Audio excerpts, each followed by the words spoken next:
Hello and welcome. It is so wonderful to see so many faces tonight and so many familiar ones as well.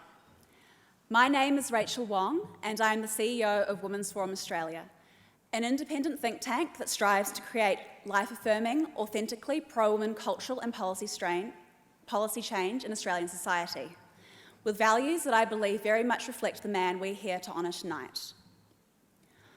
I'd like to begin by acknowledging the traditional custodians of the land on which we meet today and pay my respects to their elders past and present. There are also some members of our audience who I would like to acknowledge and thank.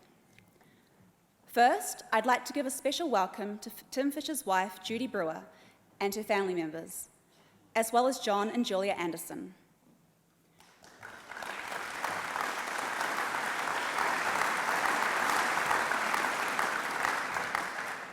Second, I'd like to welcome and profoundly thank our major supporters. Carl Morris, Chief Executive and Managing Director of Ord Minnett. James Power, Managing Director of Power Group and Trustee of Campion College. Ross Fox, Director of Catholic Education at the Archdiocese of Canberra and Goulburn. The Honourable Martin Daubney, Chancellor of the Australian Catholic University. And Professor Zlatko Skirbis, Vice-Chancellor and President of the Australian Catholic University, who sends his apologies as he is unable to be with us tonight. Next, I'd like to extend a warm welcome to the following clergy. His Eminence, Cardinal George Pell.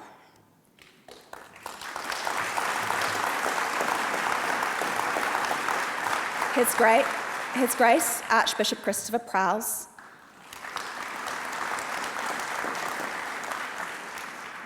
Father Stephen Hackett, the General Secretary of the Australian Catholic Bishops' Conference. Father Frank Brennan, the Rector of Newman College in Melbourne.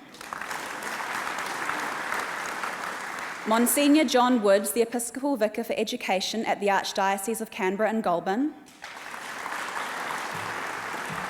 as well as a significant number of archdiocesan clergy and clergy from other denominations. I'd also like to welcome and thank the following politicians who have joined us this evening. The Honourable Peter Dutton, Leader of the Opposition. The Honourable David Fawcett, Senator for South Australia. The Honourable Philip Ruddock, the longest-serving Federal Immigration Minister and currently the Mayor of Hornsby and President of the New South Wales Liberal Party. Senator Malcolm Roberts, One Nation Senator for Queensland. Nicole Overall, Nationals Member of the New South Wales Legislative Assembly. And Peter Kane, Liberals Member of the ACT Legislative Assembly. Also tonight we have with us Ambassador Mario Farrugia Borge from the Embassy of Malta, and Ambassador Vitaliano Gallardo Valencia from the Embassy of Peru. Welcome. Unfortunately, Ambassador Helen de la Vega from the Embassy of the Philippines is unable to be with us tonight, but I would like to thank her for her generous support of the student sponsorship program, to which she purchased a significant number of tickets. Lastly, I'd like to welcome all the CEOs and directors of various Catholic organisations and agencies, and thank all the individuals and corporations that generously supported the student program, to which we had an overwhelming response. Because of you, we were able to sponsor students from the following schools, as well as a number of university students. So students that are here tonight are from Marist College, St Francis Xavier College, St John Paul II College, St Edmunds College, St Mary MacKillop College, Radford College, John Paul XXIII College, St Clair's College, Warrane College from Sydney, and Creston College from Sydney. Welcome to all the students and their accompanying staff members who are here this evening. We're thrilled to have you with us.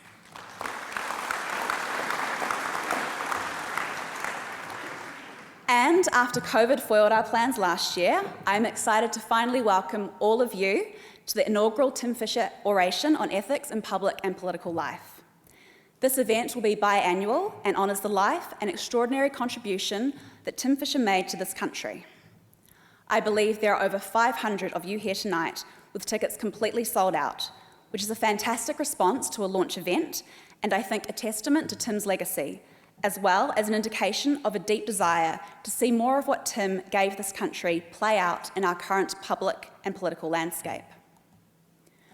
I never had the pleasure of meeting Tim, but by all accounts, the Vietnam veteran, former leader of the National Party and Deputy Prime Minister under the Howard government, Australia's first ambassador to the Holy See, and a man with a list of far too many other accolades and achievements to mention, was a great leader and a wonderful human being. Serving more than 30 years in public life, Tim was a man who was remembered as humble, generous, honourable, respectful and courageous, who cared deeply for others and who was committed to doing what is right, even in times of great challenge. One moment where this was especially pronounced was following Australia's devastating Port Arthur massacre in 1996, where Tim helped to drive landmark reform to gun control laws, despite how unpopular this was in his rural electorates. His great virtue and character earned him the respect and love of all Australians, both from his people in the country as well as those in the city. In other words, Tim was the kind of person with the kind of values and virtues that we desperately need more of in public life today. As Australians, and yes, I do have a Kiwi accent, but I was born in Adelaide and will proudly claim my Australian heritage tonight. As Australians, we are fortunate to live in one of the freest, safest, most prosperous countries in the world. But we cannot take this for granted. Both here and globally, our cultural moment is one that is marked with division, an inability to engage and disagree respectfully with one another, and an overzealous focus on self and the individual, both at the public and private level. Such a state of affairs is counterproductive to the Australia we are proud of, and is a threat to the freedoms that we value and hold dear. Tonight's event highlights the need for more leaders and public figures like Tim Fischer. Those who will bring together rather than divide, who will model respect and compassion in public discourse, and who seek to serve others with integrity and fairness. It is also an opportunity to give thanks for the blessings we have because of leadership like Tim's, and to encourage young people to protect and promote the common good through ethical attitudes and action in public and political life. And not only in public and political life, but in everyday life as well. The tone set in public and political life shapes culture, but it is also the product of culture, which we can all positively impact, thereby helping our fellow Australians to flourish and driving our society forward. Now, before I pass on the microphone, I just want to draw your attention to the sheet with the QR code that you should each have on your seats. You can use the camera on your phone to scan the QR code and to submit your questions for John Anderson during the evening in advance of the Q&A session. I believe there's also questions that are already there that you can vote for if you don't want to put your own question forward. All right. I think that's it. I think we can get started with the formal part of the evening. So before we hear from our keynote speaker tonight, I would like to invite the beloved wife of Tim Fischer, Judy Brewer, who is here tonight with her son Dominic, to say a few words.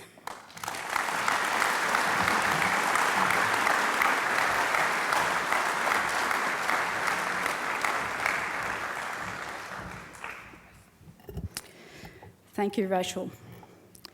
And I also want to acknowledge the traditional owners of the land in which we gather tonight and pay my respects to elders past, present and emerging. We gather tonight in a very special place. It's a special place for the Ngunnawal and Ngambri people. It's a special place for our nation. It's a place where decisions are made. It's a place where a lot happens that some of which we are part of, some of which we are not. It's a place that's very special for our family. And I say that because Tim was 30 years in Parliament at state and federal level, but he was in effect 50 years in public life. And much of that was spent around this place, doing things. He was a doer. And for our family, And I acknowledge tonight Tim's brother Tony and sister-in-law Miriam, but also our younger son Dom. Poor Dom was born when Tim was Deputy Prime Minister. If you can imagine being born 3 months after attaining government after all those years. He actually grew up under Tim's desk around the corner, down there in a corridor. And it's appropriate then to say, when I look around tonight, there are members of Tim's wonderful team as well, the people that kept him going every day, day after day. And it's lovely seeing you tonight. We've stayed in touch over so many years. And thank you for looking after Dom. He no longer needs looking after, but Dom and Harrison did a lot of looking after in those early years. And so I also see around a number of colleagues of Tim's, former colleagues and people that he's worked with over the years, and that's very special too. So it's an appropriate place for this oration, and it's an appropriate time for this oration, a time when trust in public institutions is perhaps at its lowest ebb, a time when we're talking about integrity and ethics and what it means to be an inclusive society. Things that Tim just loved talking about, things that Tim was passionate about, things that he tried to change. And it's an appropriate person to have deliver tonight's address, because in politics, I wasn't sure I was going to say this, but I'm going to, because we've all had a drink and something to eat. But that is, there's an old saying in politics that if you want a friend in politics, you get a dog. Because it's actually quite hard to make friends in politics and to keep them. But we were very lucky to make some really wonderful friends. Noel and Annie Hicks, who are here tonight, and John and Julia Anderson, who were our incredible support base over very, very tough times. So I can't think of anyone more appropriate to deliver that first inaugural Tim Fischer oration. So I just want to say thank you on behalf of our family for making this happen, for Father Tony Percy, whose idea it was, whose persistence and determination to make it happen. Well, we're here, Tony, wherever you are, we're here. It's taken a while. And the only person missing is our beautiful Tim. But I hope that he would be happy with what we're doing in his name. Thank you.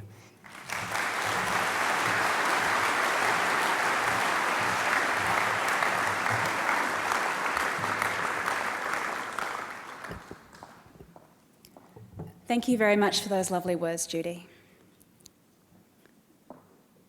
It is now my great pleasure to introduce John Anderson as our speaker for the first Tim Fischer oration on ethics in public and political life. Like Tim, John also served as Deputy Prime Minister in the Howard government and leader of the National Party. He spent 10 years in Cabinet and left politics with a deep respect of his colleagues on both sides of the House. As a former senior legislator, John is concerned about public and political life and has recently returned to the public square through interviews on his website and YouTube channel, opinion pieces, and other public forums. As important as good policy is, John now sees our biggest challenge as that of cultural breakdown. I, for one, am a big fan of John's common sense commentary and insights around this, and have no doubt that we are in store for a meaningful and stimulating exchange. Ladies and gentlemen, please welcome John Anderson.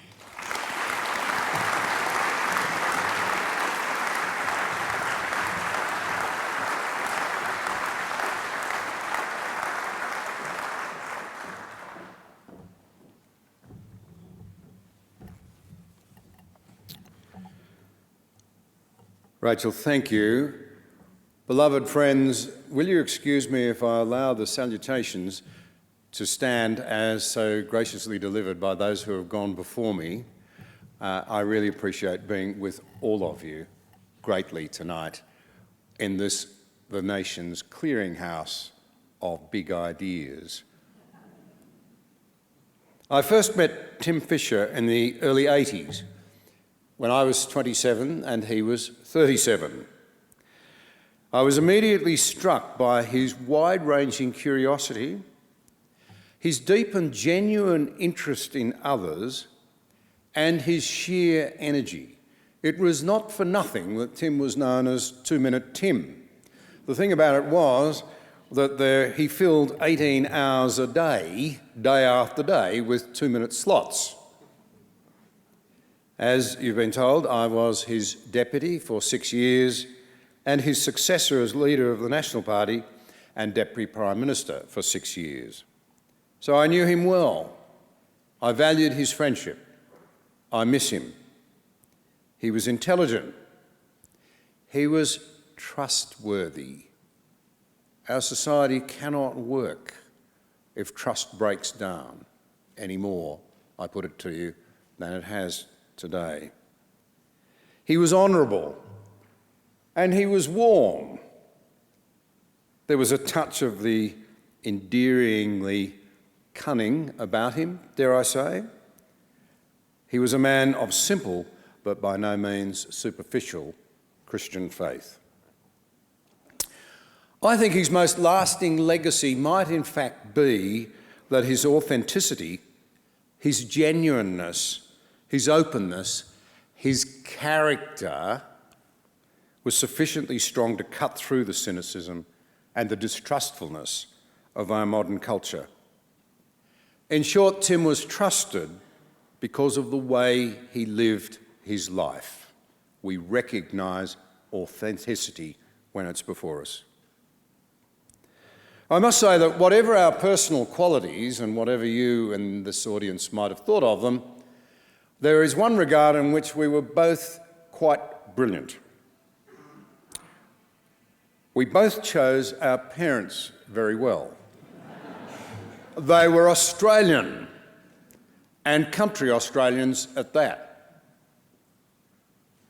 How could anyone deny the cleverness of our choice to be Australian citizens? Rather, of course, how fortunate were we? A nation blessed in every way. A nation of freedom, of prosperity, of opportunity, and a nation with a political system that was able to adjust and make amends when things were not done justly or properly or fairly. A nation where a shy and awkward boy from the Riverina could become Deputy Prime Minister. A nation where a shy and awkward boy from Malali could become Deputy Prime Minister.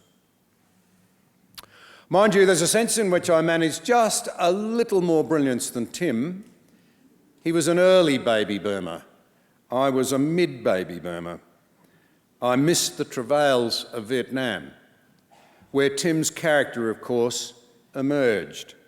His courage, his stoicism, his genuine concern for others. Nevertheless, my friends, I did grow up in the shadow of war.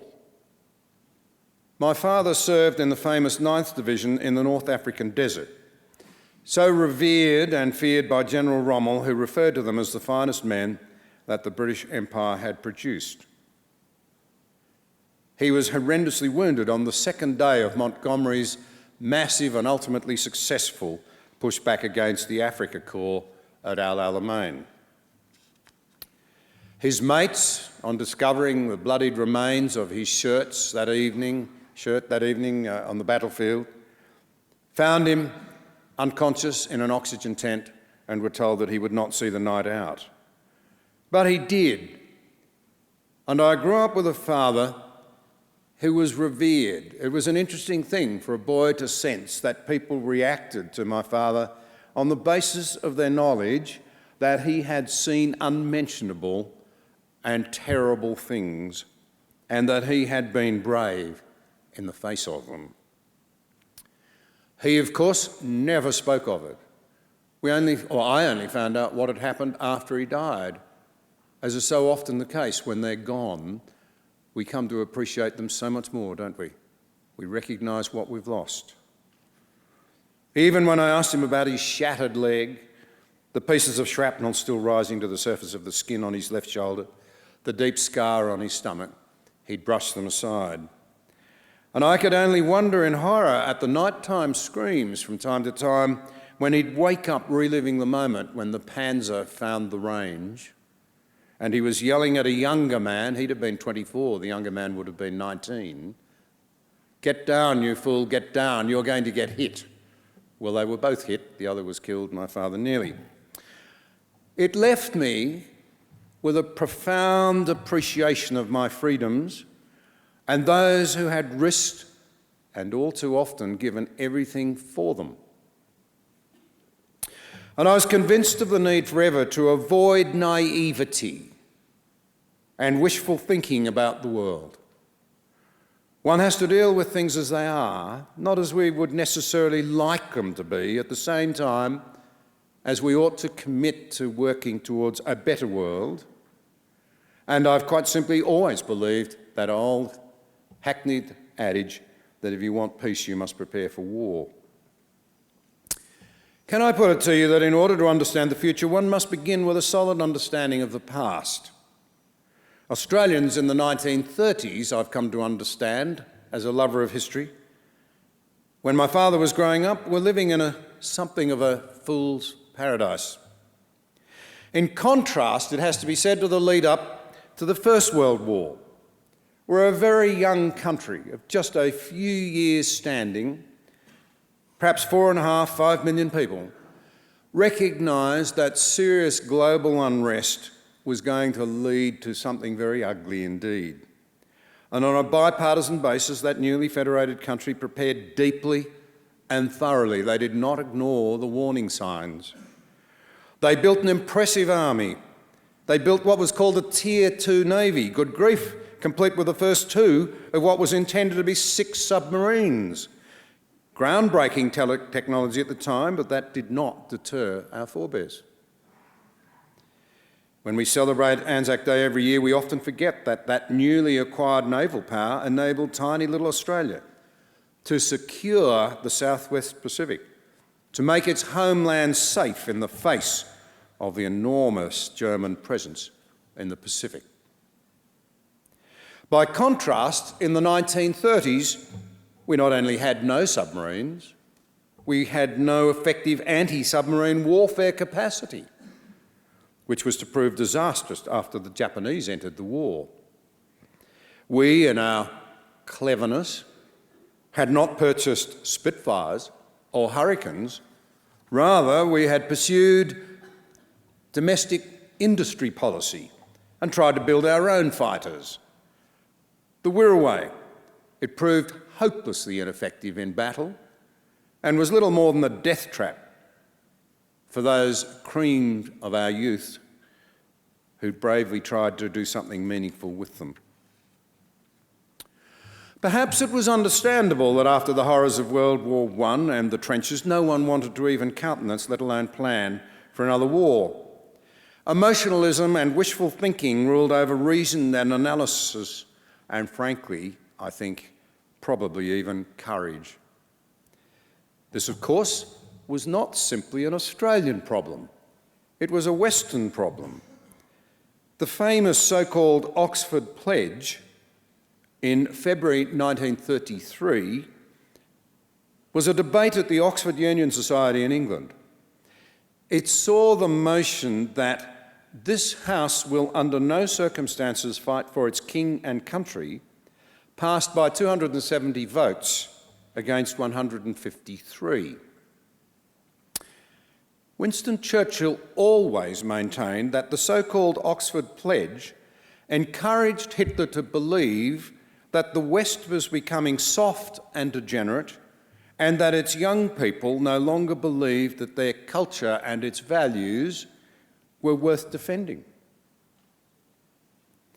He wrote later that year, 1933, that any society which fails to pass on to its young the story of their culture, and he specifically mentioned its heroes and its religious faith, was in effect saying that that culture was null and void, thus leaving its young people without direction and meaning and purpose in life, and open to Karl Marx's dictum that a people deprived of their history are easily persuaded.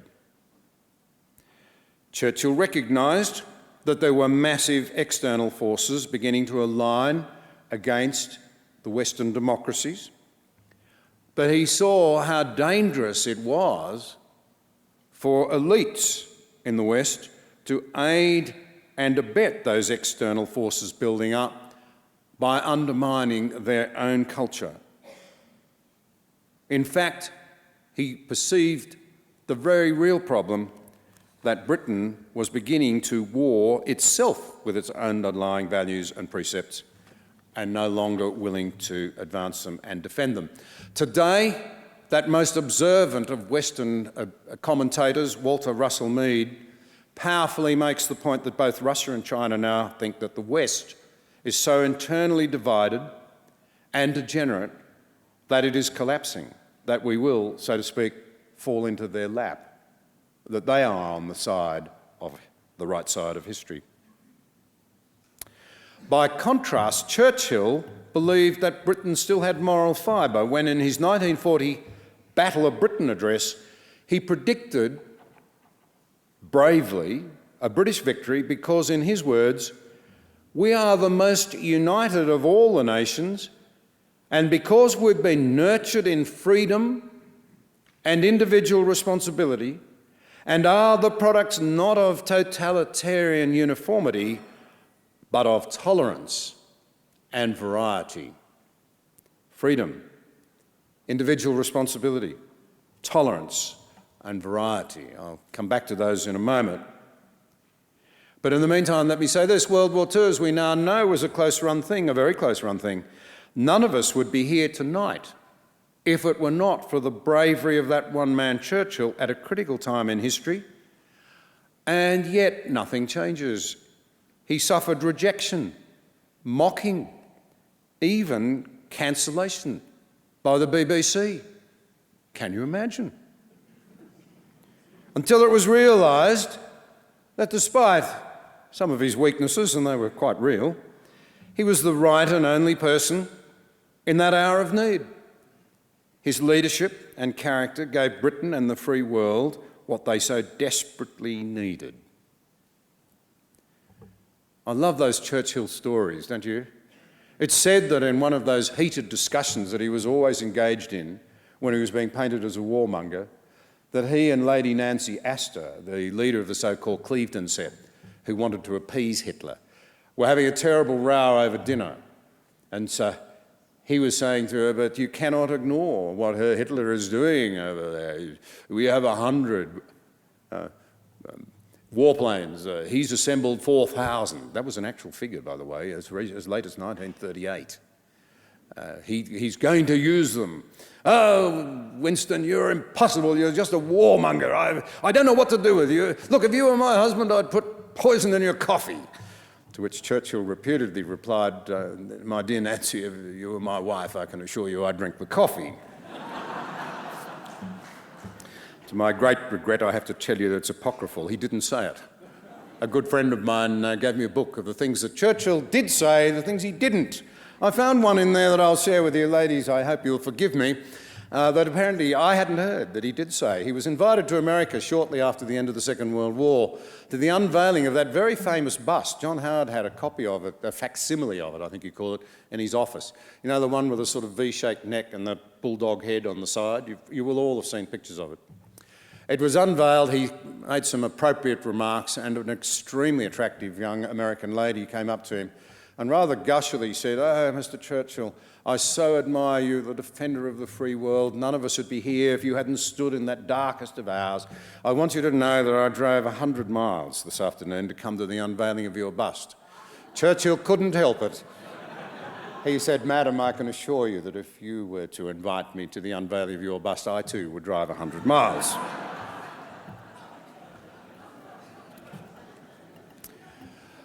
Now, it's worth noting, of course, that just a few short years after the Oxford Pledge, not only had people woken up and restored the one man who had the capacity to lead to his rightful place, young men like my father had rejected the sentiments of the Oxford Pledge, if you like, the elitist opinion of the day, and gone out and put all they could into fighting for freedom, for their loved ones, for the defenceless, for their children, for their parents and grandparents in the countries that they lived in. To return to the Churchill quote from earlier, unity, freedom, individual responsibility, tolerance and variety. These, for Churchill, would crush the head of Nazism. Indeed, they did so. But 80 years on, and Western society appears to be losing the very strengths that Churchill praised, and we appear to be doing so just as he was concerned about in the 1930s, at a time when new geopolitical forces of evil are rising rapidly. Well, how are we placed to face this in our own country? Where are we at? A 2019 Australian National University study showed that trust in our institutions and satisfaction with our democracy has hit an all-time low. In 2007, there was a record high level of satisfaction in how well Australia's democracy was working. 86% of Australians felt it was a good democratic model working well. By 2019, it had nosedived to 59%. More worryingly, in another ANU survey, trust in our parliamentary system itself, not the people in it, but the institution, this place, had halved from 56% in 1981 to 28% in 2018. Can I put it to you that no modern society, certainly not one as multicultural as Australia, is going to have uniformity of thinking on the big questions of life and justice. But it is an existential imperative that we do agree on the procedure with which we will work through our disagreements. The greater our disagreements, the more robust our commitment to finding a way to work through them needs to be.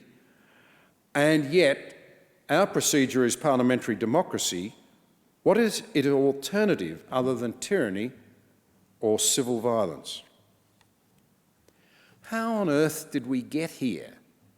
The Western nations so prosperous, so free, such places of opportunity where we live healthy lives for so much longer than most of human history has ever suggested anybody else has managed.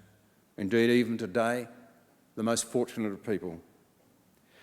In his most recent book, The Magna Carta of Liberty, Os Guinness runs through a list of steps that since World War II have led us to our present situation. First, there was a shift in our moral centre of gravity after World War II. Because we'd defeated tyranny and began to enjoy a historically unprecedented economic boom, the meaning of life became liberty and prosperity, and increasingly less our duties to family, neighbour and God. Citizenship in the West became less about what we could do for our country and more about what our country could do for us.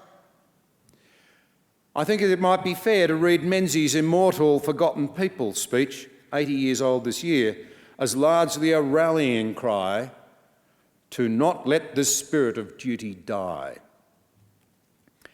Second, Os Guinness argues, is a lack of emphasis in our education system, not just on civic understanding, how our political society works, how the machinery of government works, but on civic appreciation, why we should love, yeah, that's what I said, love our political system notwithstanding its flaws. If the thought of our teachers teaching our children today to love our political system strikes us as quaint, this demonstrates how powerful the forces of ideological cynicism have been in our education system. I used to love meeting with the kids. It was one of the high notes of a parliamentary week here. Often the kids would be bussed in from all over New South Wales. They'd come here and eyes agog. You'd hope you'd get to talk to them before they went to question time. It was always interesting to engage them in a conversation. I remember the kids from Wheelmaringal came in one day. Their teachers were exhausted. They were exhausted. The parents with them were exhausted. Wheelmaringal's way out the back of Bourke. I said, "Where have you been?" Because they were about to go home. They said, "We've been to the old Parliament House, we've been up the Telstra Tower, we've been down to the snow, we've been ice skating, we've been to Questacon." I said, "What did you enjoy most?" And 34 kids from Wheelmaringal chorused as one, McDonald's. But I would often, well, always after a while, because I realised it was a way to make a point, I'd say, now, how many of you before you came down here were told by your parents and maybe even some of your teachers, oh, you're going to Canberra, are you? Oh, that's a hopeless place down there. The government's useless. And as for our local member, well, you know, except for the seat of Guida, of course, you know, they're no good at all. Open cynicism. So then I'd say to them, OK, name me a society you'd like to live in, other than Australia. And sometimes they'd say New Zealand, sometimes they'd say America, sometimes they'd say England, always a democracy. Usually I'd say Australia. I'd say, go and look for a great society you'd rather live in that is not a democracy. Third, our historical amnesia. And in this country, it's fair to say that Australians have a good appreciation of the Anzac heritage, but that beyond that, things get pretty vague. We do have an education system that in some ways is obsessed with our history, but only the worst aspects of it. Google search what education officials and policymakers have said about historical ignorance among Australians, and you'll find that they're solely concerned with Indigenous history and massacres. I'm interested in this because I'm truly horrified by what happened in parts of our country. But there's another side to it. The nobility of people from all around the place, from all sorts of traditions, to end it, to face the injustice, and to bring to justice people who had done terrible things. The ruthless focus on the darker moments of our history, with no attempt to explain the positive achievements, the advantages of living in a country where we should resolve our differences peacefully, has the effect, according to Frank Ferrudi, Emeritus Professor of philosophy at Kent University, who comes to Australia often, of convincing our children that they are inheriting a nightmarish culture that is not worth defending. The Humanities and Social Sciences National Curriculum Review draft document of 2021 illustrates the problem. A word search of the draft national curriculum returns a number of times the following words were used. Western civilisation, 5 times. Christian, 12. European, 26. British English, 28. Asia, 129. Aboriginal, Indigenous, First Nations people, 177. I am passionately committed to the teaching of Aboriginal history in our classes, but I also want our children to understand how so many people sacrificed so much to give us the model of democratic freedom that all Australians benefit from. You see, sadly, former heroes, like mine as a child, James Cook, the greatest navigator the world has ever seen, David Livingstone of African fame, the great abolitionist, and William Wilberforce are likely either to be completely ignored or held under intense suspicion for their contribution to colonialism, as though discovering one sin by modern standards is sufficient to blot out all righteousness from our forebears. Wilberforce, by the way, is my particular political hero, a man born to immense wealth and privilege, died a pauper, having poured his life and his resources into his life work. He led the greatest human rights movement of all times, the abolition of the black African slave trade and all that flowed from it as the Royal Navy then began to patrol the high seas to prevent other nations from engaging in this terrible model of abuse of less powerful people. Rather inconvenient, isn't it, that he was a wealthy, privileged white male driven by his profoundly real Christian faith? It doesn't fit the modern narrative. Fourth, Os Guinness would say, the growing generational and economic divide. Sound economic management is a highly moral imperative, my friends, if we are to avoid intergenerational injustice. There are many young people here tonight. You have every right to be very concerned about patterns of governance that do not take your long-term interests as the future of our nation into account.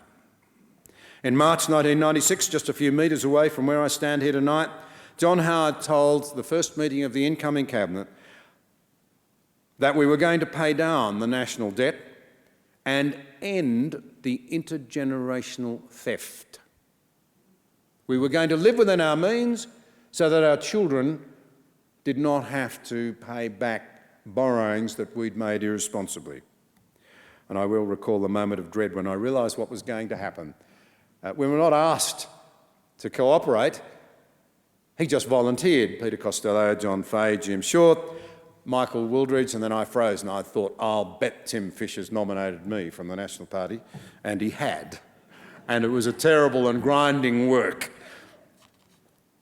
I remember we spent, 3 hours debating whether or not we should get rid of a $90,000 rat baiting program on Lord Howe Island. We went through everything that your dollars are spent on, and it took months and it sent me grey. It wasn't my wife and it wasn't my children, it was the Razor Gang, and Tim Fischer put me on it. But Australia continues to live off the balance sheet that it bequeathed us, deteriorated badly as it has in the meantime. I believe that Western governments, cowering before culturally polarised societies, empowered now by social media, have responded poorly to the great financial crisis and to COVID. And I think that we are in danger now as we face the great challenge of climate change in an atmosphere of what I can only call catastrophisation, of making bad policy choices as well that will continue to reward asset holders and the wealthy over the young and more vulnerable members in our societies. In the Australian context, for example, a serious housing affordability crisis has developed, increasingly turning the Australian dream into a fantasy. This crisis has profound knock-on effects on family formation and the quality of care that children receive in their early years. In an essay entitled "Welcome to the End of Democracy," American demographer Joel Kotkin, whose works are well worth reading, I might add, he's an emerging thinker of the first order, singles out Australia, a country he loves, by the way, in particular for once being uniquely egalitarian in terms of home and land ownership. But he now reports a sharp decline in home ownership for 24 to 35-year-olds, from 60% to 45% between 1981 and 2016, and it's only deteriorated ever more rapidly since.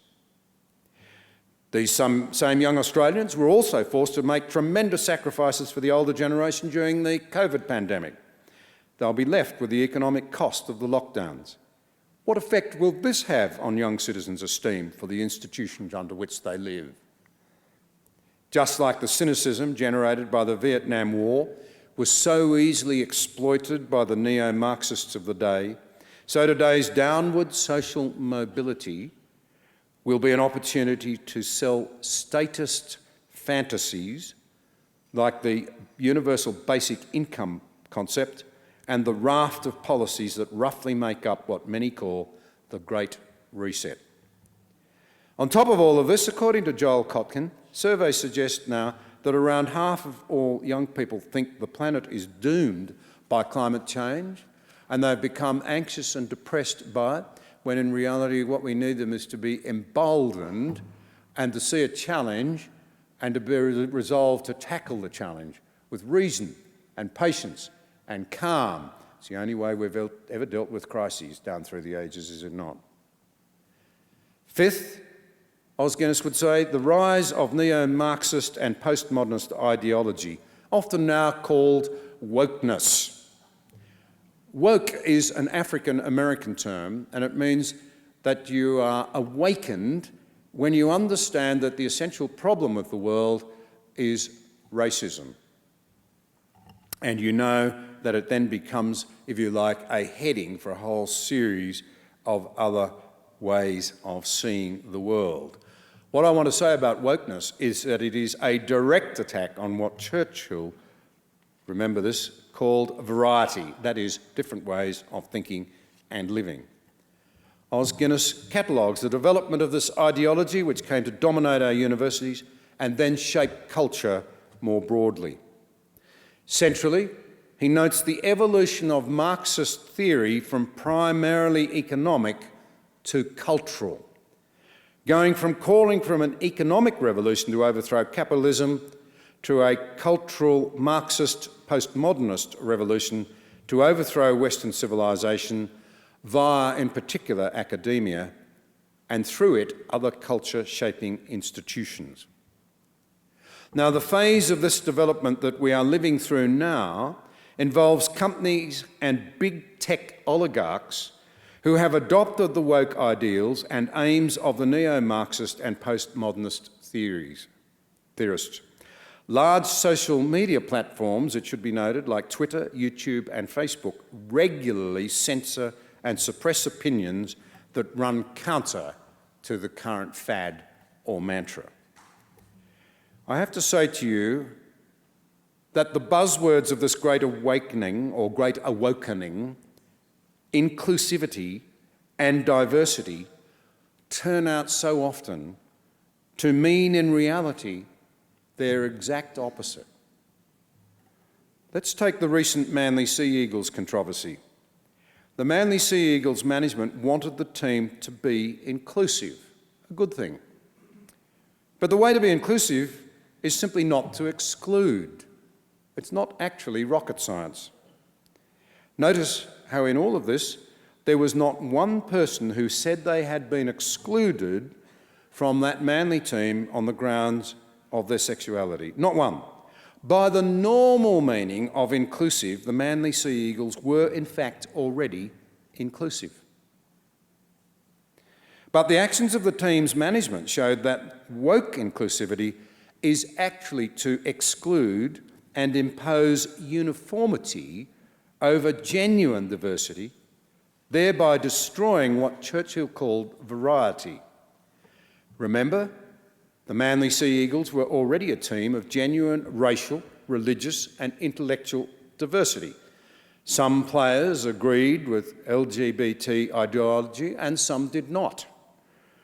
What was the result of this initiative of diversity and inclusivity? 7 players who were never ever accused of excluding or discriminating against anyone were excluded from playing because they did not want to celebrate this particular worldview. In other words, the team that ended up playing was not diverse at all. It was made up only of those who submitted to mandatory ideological uniformity. And I have to say in passing that it seems rather strange to me that whilst Australia is rightly seeking to assure the Pacific Island nations that we are their greatest friends and most reliable allies, our elites were using highly inflammatory language like bigots and flogs in relation to the cream of the youth of some of those islands. Can I ask you whether that is a clever thing to do? Is there a way out of our present situation? Perhaps. What should we do? Where will all of us go? One quite plausible scenario, for now at least, is that social polarisation will die down as people's basic needs are met and can perpetually indulge in sufficiently stimulating or numbing distractions. Leaning on Aldous Huxley a bit, Joel Kotkin wonders whether the future will be people working part-time in a gig economy while being subsidised by some form of universal basic income and spending their lives, for the most part, consuming videos, drugs or whatever keeps the dopamine levels high.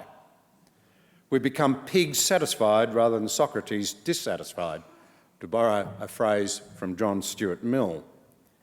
Technology and its handmaiden comfort, not religion, becomes the opiate of the masses. This is not so far-fetched. Rod Dreher, in his latest work, Live Not by Lies, drawing on Alexander Solzhenitsyn, contends, though, that in the most subversive act against the emerging soft totalitarianism is, in fact, to simply tell the truth. Jordan Peterson has the same message. His tagline now is "The antidote to suffering is truth," or "Truth is the antidote to suffering." Famously, Christ said, "The truth will set you free." And so when we are told that there is, for example, a climate catastrophe, we must say climate challenge, yes. Climate catastrophe, no. To say that there is a climate catastrophe such that we must rapidly revolutionise our economy and energy at great pain to those who can least bear it is plainly and simply dangerous and politically unsustainable and destabilising. Bad policy badly implemented, as Sri Lanka should be demonstrating very clearly to us, may lead to nothing less than starvation. When we're told that there is no objective distinction between men and women, or that someone who simply identifies as one or the other is by virtue of that fact one or the other, we must say no. We don't say no because we feel differently. We say no because science and reality deem it to be the case. When we're told that Western civilization is little more than a series of crimes against all who are not white heterosexual males, we must say no. Again, we say no not because of how we feel, but because history tells a much more interesting story of a civilization, like any individual of any race, deeply flawed, yet capable of tremendous good. Telling the truth requires moral courage, and courage culture is the only effective weapon against woke cancel courage, the only one. Cancel culture thrives when those who have the power to stop bullies don't speak up. But to speak up, we must, of course, turn up. It will not be just a matter of telling the truth that forms part of the resistance. We live in an age of astonishing disengagement by far too many good citizens in the life of our nation. I suspect that without compulsory voting, we'd have up to half of the electorate, probably more amongst young Australians, not voting at all. I constantly meet disillusioned citizens who belonged to political parties in the past who now say that they do not want to be involved.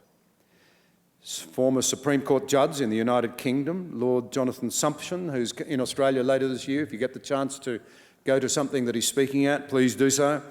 I recently had the honour of interviewing him on my Conversation podcast, and he made the observation that in the 1950s and the 60s, the British Labor Party had over 1 million members, while the Conservatives had almost 2 million.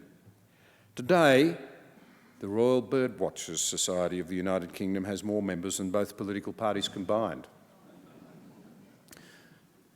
If we are to have our say, we will only be credible when we remember that freedom demands from us responsibility, to be involved, to have our say, to think of our neighbour, to put the case.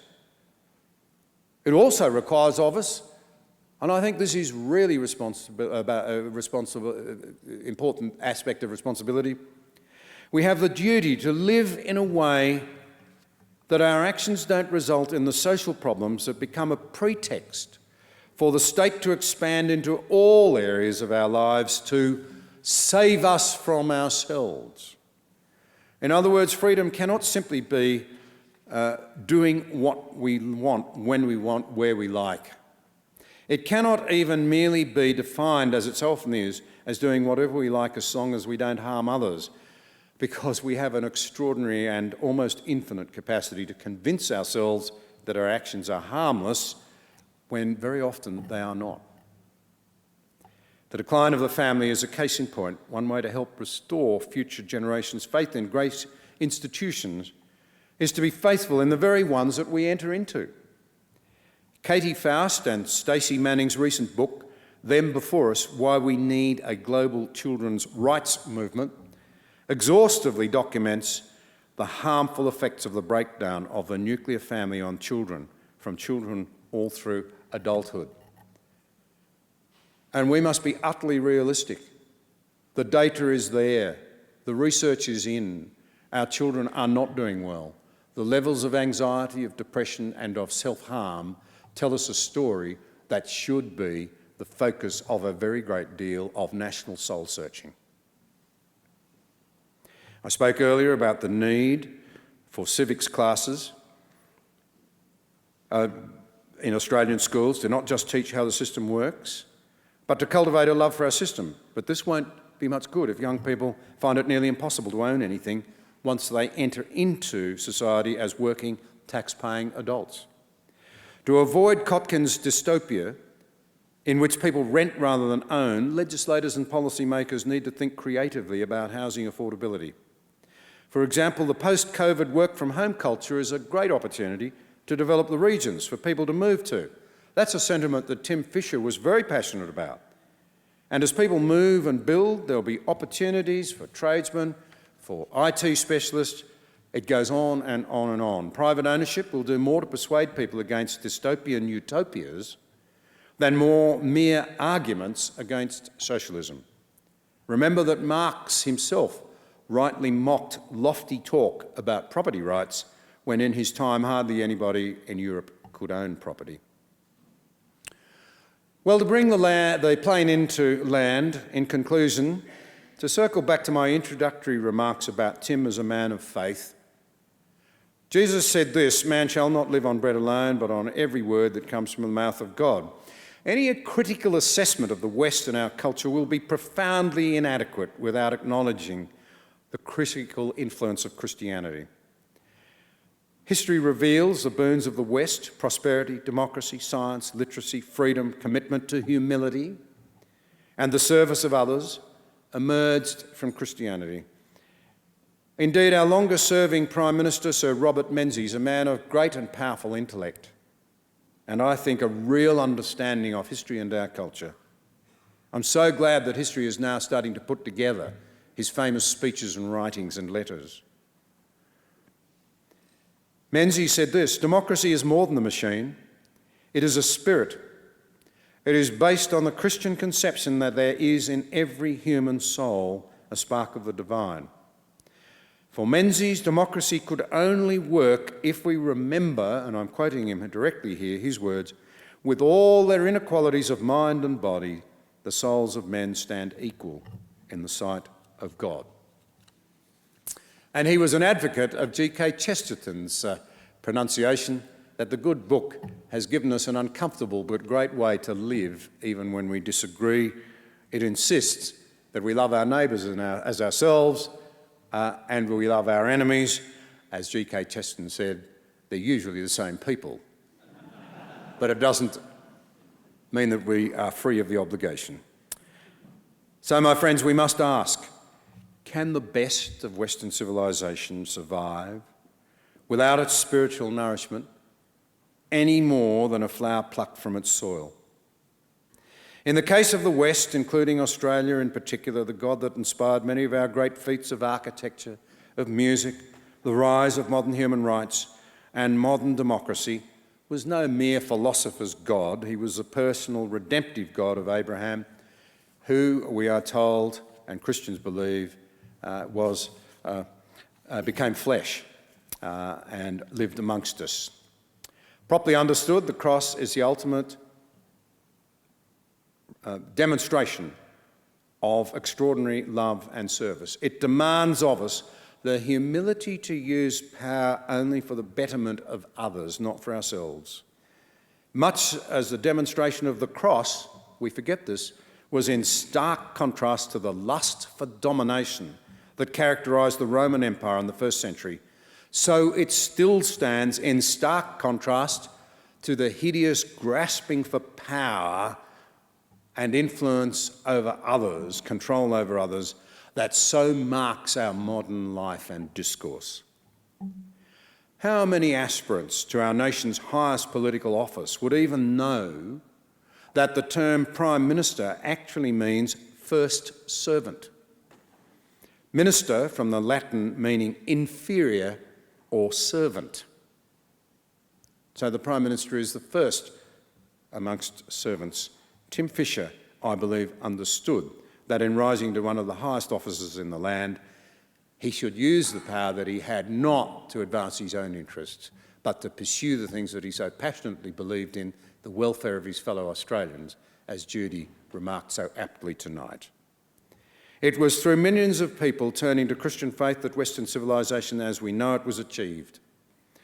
And yet Christ did not come to save civilizations. He reminded us that all of them would ultimately fade away.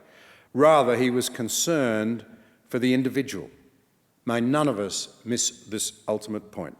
And it was in this Christian milieu that character and service prevailed to give us what we now so enjoy but are inclined to take for granted.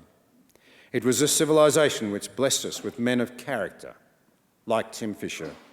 It is in this context that I stress the need in these troubling and challenging times for courage, for truth, and for our engagement if we are to survive as free people the great challenges of our age. Thank you very much.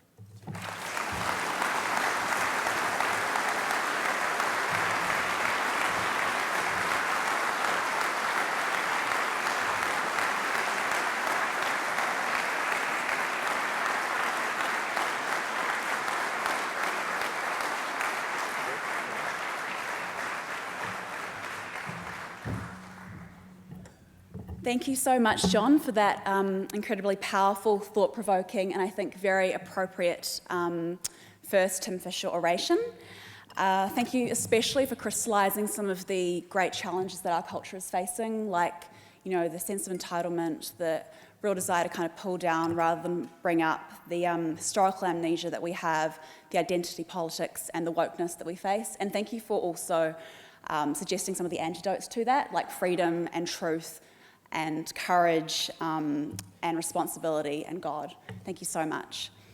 Now we are just going to have a couple of minutes break. It's not really enough time for you to really go anywhere, but just to maybe have a bit of a stretch and say anything to your neighbour that you've been sort of busting to get out. And I think we're just going to prepare for the Q&A. So yes, just talk amongst yourselves for a couple of minutes and I think we'll get ready. Thank you.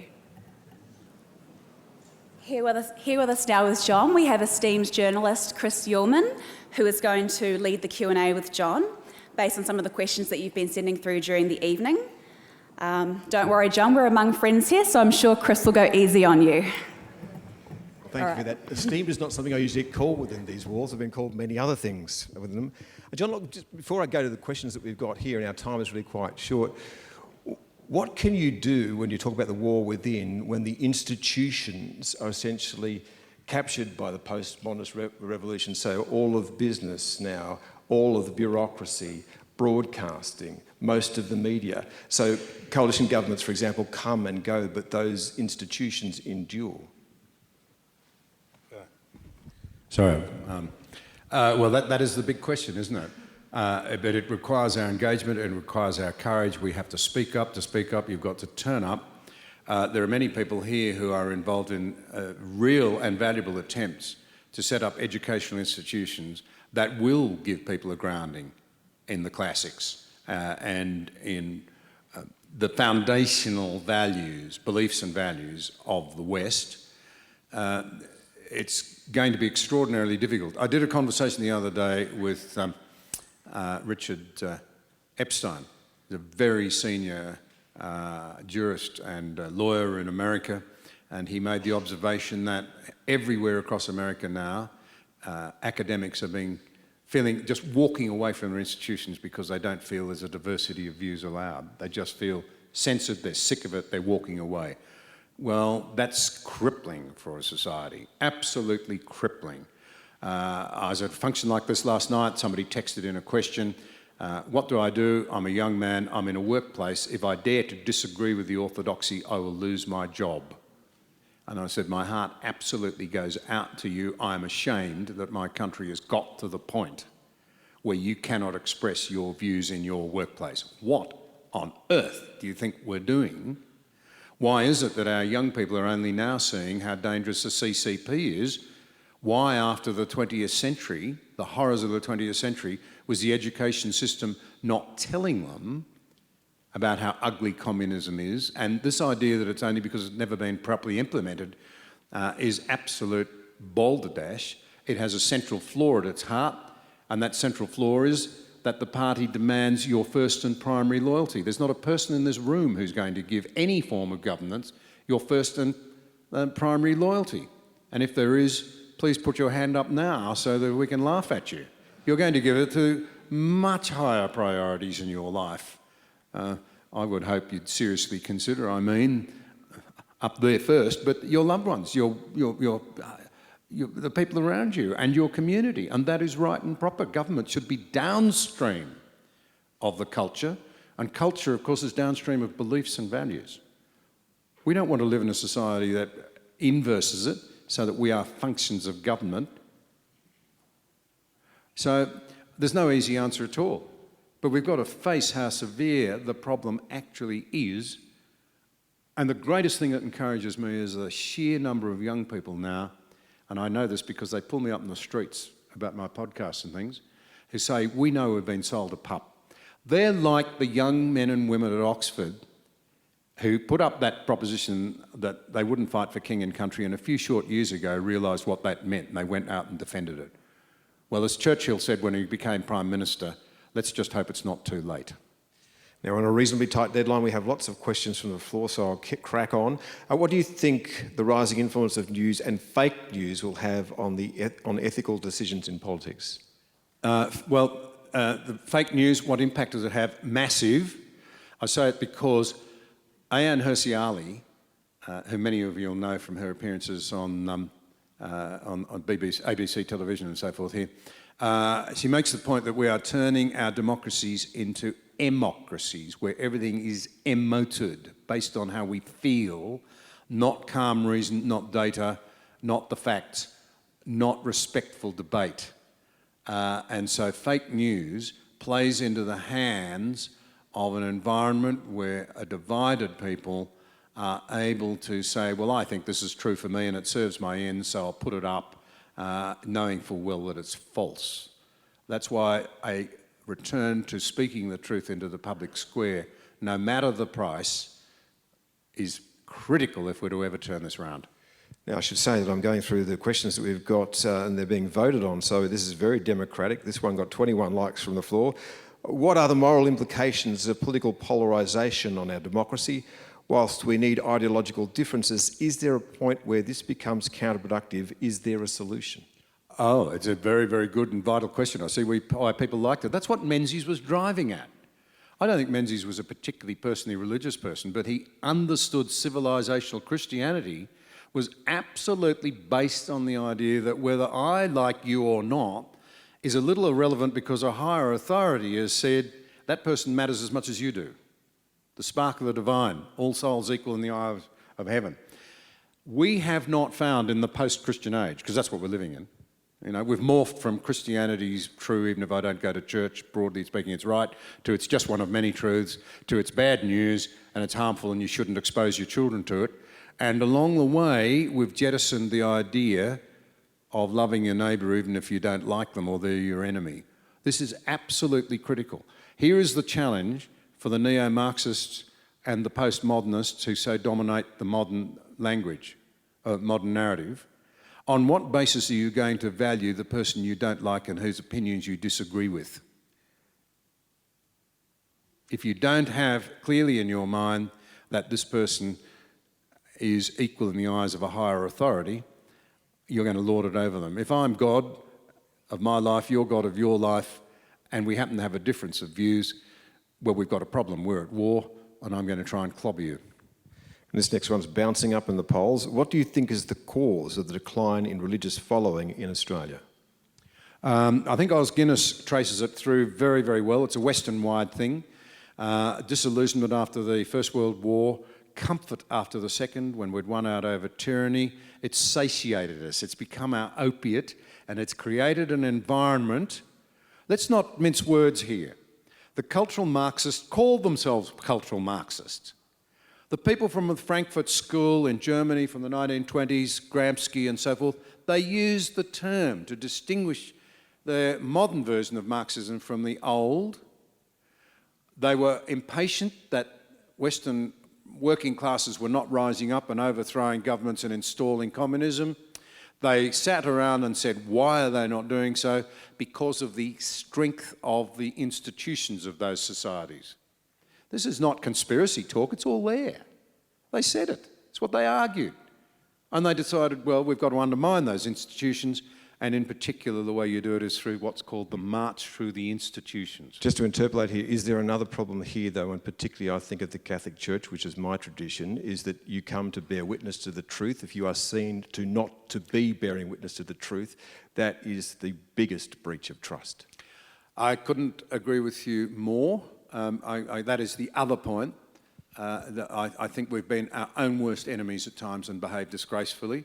And we've also betrayed, I think, the record, the proud record of the William Wilberforces of this world. the man who led the greatest human rights movement of all times. You know, every empire down through the ages, including some of them today, have kept slaves. Only one took the initiative to end it in their own empire and beyond. And that was Britain. And it was an extraordinary thing. And it was absolute heroism and courage by a group of people operating in an environment where the rest of society thought they were complete heretics, nutcases and lunatics. My point is that the poor behaviour, the poor witness, has allowed the obscuring of the greater truths. And Wilberforce himself actually wrote an incredible book. It's as relevant today in its modern translation as it was then. The difference between real Christianity and what the community perceives it to be. And we should hang our heads in shame when we've not been a faithful reflection of the goodness and love that we are, I think, the custodians of. Here's a tough one for you. What is your opinion on the morality of contraception? It just went up in the polls. I'm sorry, it hit the top. But my question.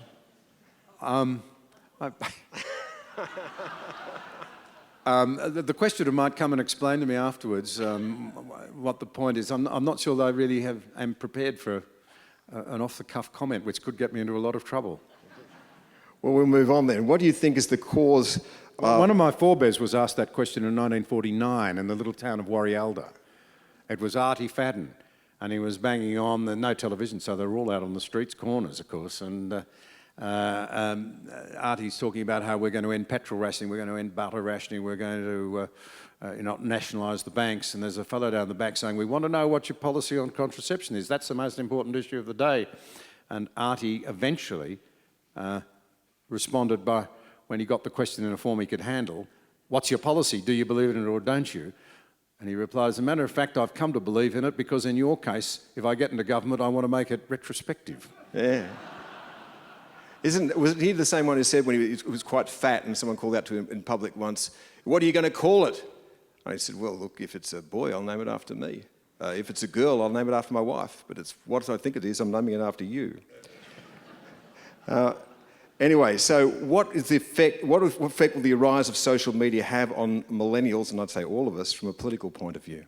An insidious one. Social media can be the most magnificent tool of all. I mean, it really can be fantastic, and if used properly, like all technology, it can be fantastic. And I use it all the time. In a modern sense, I'm a publisher. But of course, it's full of sewers and death traps as well. And it's given people megaphones to advance appalling causes and to divide people. And we've also, all of us grapple now with the issue, anyone who's honest, how do we actually get a real handle on what's going on? Because the temptation is to follow our line of interest all the time. And the algorithms feed that. So it's really hard to hear what the other person is saying. And I think that's led to a massive degrading of the debate, a massive advancement of division, of identity politics, and of polarisation. And then the absence of an overriding narrative in the post-Christian age, the biggest single part of that being as it relates to politics, whether I like you or not, you have worth and value and dignity, just as I do, therefore I must respect you. The greatest problem with it all, of course, is the demonisation of anybody who holds a contrary view. So once upon a time, Chris, if you and I had disagreed, my starting point would have been, I think, I hope, well, this is a man who has the classic virtues about him. He's a man of courage, of justice, of humility, of temperance, of moderation, perhaps the so-called Christian virtues of love, faith and hope. But I disagree with him. He's still a man of character. Now, if you dare to disagree with me, you are not virtuous. See what we've done with virtue? So now we virtue signal. And if you dare to disagree with me, you're not virtuous. You might be the most honest and trustworthy person I've ever come across. I mean, some of the most remarkable men and women I met in this place, I disagreed with them on everything politically. I remember as a young MP talking to Chris Schott just over here on a table when we were a big sporting event that Bob Hawke was quoting. And we disagreed on just about everything, but we formed a fine friendship. Those days are gone. Oh, no, they haven't gone, but they're seriously endangered. One of the only virtues I can see in social media is now that everyone's a broadcaster, it makes those of us who do it for a living look good.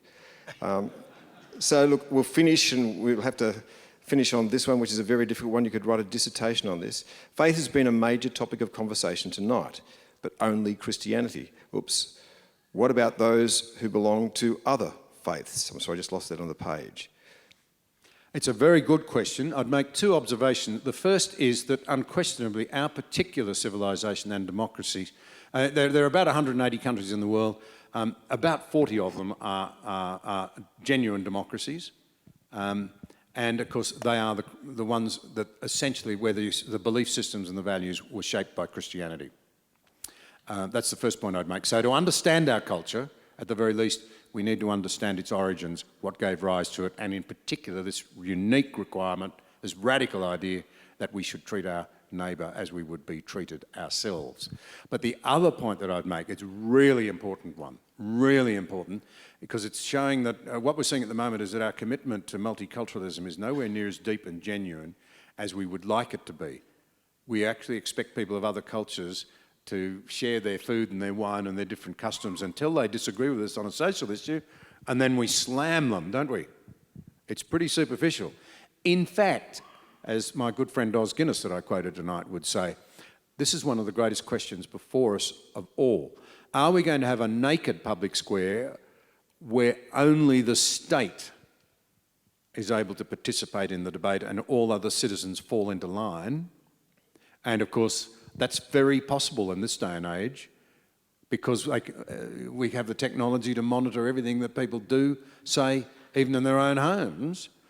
Or are we to have a completely, if you like, religious square where only one religious view is allowed? Or are we to have a mixed square where we are all obliged to respect one another and our different views at the same time as we retain the right to engage in respectful, even if often robust debate? We need a mixed public square. It's of critical importance. And it's the key to understanding the difference between a multiculturalism that works and one that doesn't. Well, John Anderson, the topic is large, the time is too short. All I can say is that I believe that your friend Tim Fischer would have been honoured by what you had to say in his name this evening. So on his behalf and ours, thank you very much. Thanks, Chris.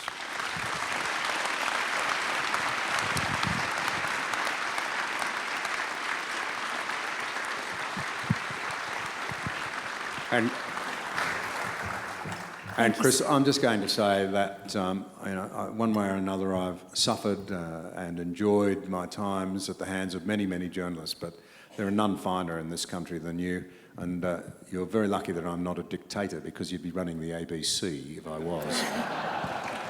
Please don't wish that on me.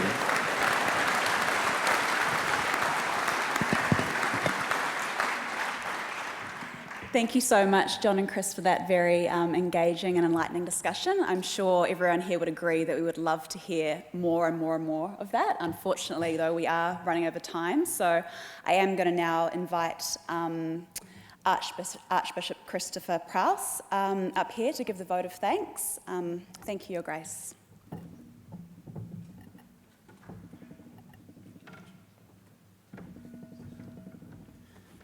Thank you, Rachel, and very briefly to thank you so much, John. It was very thought-provoking, and I'd love to get a hard copy of it so I can go through it as a student of the great professorial and teacher of civilization that you've been tonight.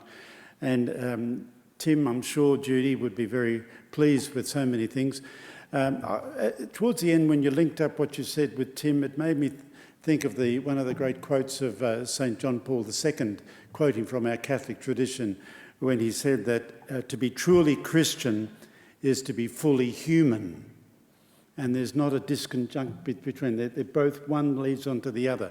And in Tim Fischer, we see a really wonderful, truly Christian man who was so full of humanity. And I had a little bit to do with him towards the end of his life after he finished his term as the ambassador to the Holy See, Australian ambassador to the Holy See. And it was a 2-hour trip in a plane, overseas trip that we were together. And just to sit back to him was a bit like sitting with you tonight. I felt that I was with a man of great civilization and humanity. Had a wicked sense of humour, of course, and one of the ones that he mentioned to me when he was reflecting on his time as an ambassador of the Holy See, he said that diplomacy, it's all about protocol, vitriol, alcohol, and when needed, Panadol. Typical Tim, I would have thought, with the one-liners. To my Vicar General, Father Tony Percy, whose inspiration has brought us together tonight, it was his idea. To my staff, who've really rallied behind him. To all of you who've been here tonight, to our sponsors, thank you so much. I wonder if we could just finish by all standing. If you wouldn't mind, let me give a little blessing of the Lord as we return home. 3 amens. Please bow your heads and pray for God's blessing. May the Lord bless you and keep you. May he let his face shine upon you and be gracious to you. May he fill you with healing peace. And may Almighty God bless us all as we go our way, the Father, the Son, and the Holy Spirit. Good night.